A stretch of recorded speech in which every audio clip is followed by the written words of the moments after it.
Boom shakalaka, despite the rather boring market right now, great news for Bitcoin and altcoins. Stay tuned.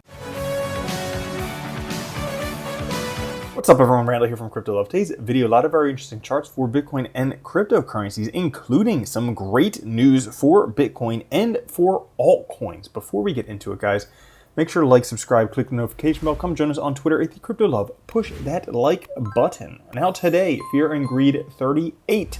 Sideways from yesterday, 38. The overall market also exactly sideways. Bitcoin at 26,042, Ethereum at 1649, BNB at 216, XRP 52 cents, Cardano 26 cents, Dogecoin 6 cents, Solana $20, and Tron 7 cents. And Bitcoin continuing to respect the 40,000 by halving orange line right here. No news, but if we continue going sideways, we will bounce off of that line by the first week of September.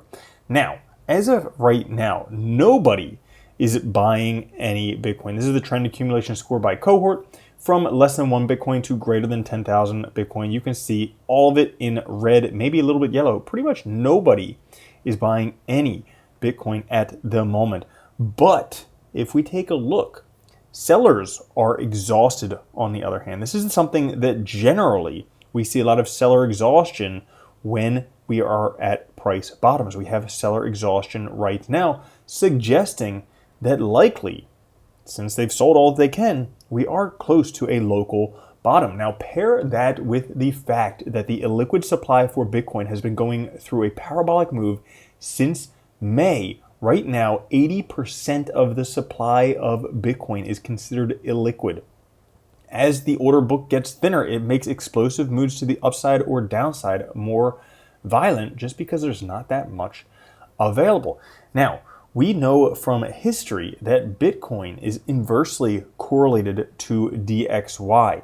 Now, the DXY RSI, the relative strength index, is showing overbought conditions. Also, we're seeing local tops on DXY. Now, as this gets hammered down, generally Bitcoin price gets hammered up or will climb again. But first we have this line right here, the Kijun, which has been significant resistance for Bitcoin in history.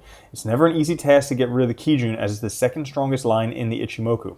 It took a first failed attempt 2 times out of 3 in past cycles for Bitcoin to finally escape from it. Make no mistake about it, sooner or later, Kijun will have to give Bitcoin will fly. You can see here it was resistance before Bitcoin broke through, resistance here before Bitcoin broke through. Here Bitcoin broke through, but then it became resistance again. Well, right now we have that as resistance temporarily. Why temporarily? Well, some facts about Bitcoin's chart worth considering. So first, Bitcoin low was in November 2022, $15,000 whenever you call it $10,000. 2, Bitcoin runs up 30 to 50% and then drops 20% every couple of months. Take a look at this. Rinse and repeat.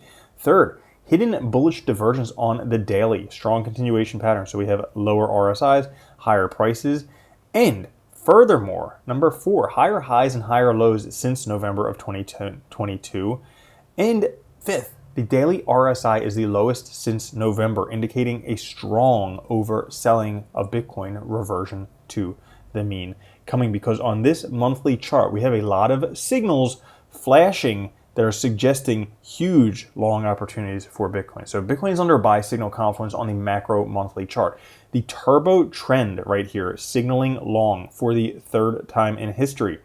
The RSI rocket giving the 3rd historic buy signal. You can see right here with these blue dots. And the MACD pulse giving the 1st historic buy signal. All of these lining up within a few months, suggesting huge gains for Bitcoin. And not only that, because altcoins have broken out of a 2.5-year falling wedge, which historically is a bullish pattern, they are in the back test phase right now, testing this as support where before it was resistance.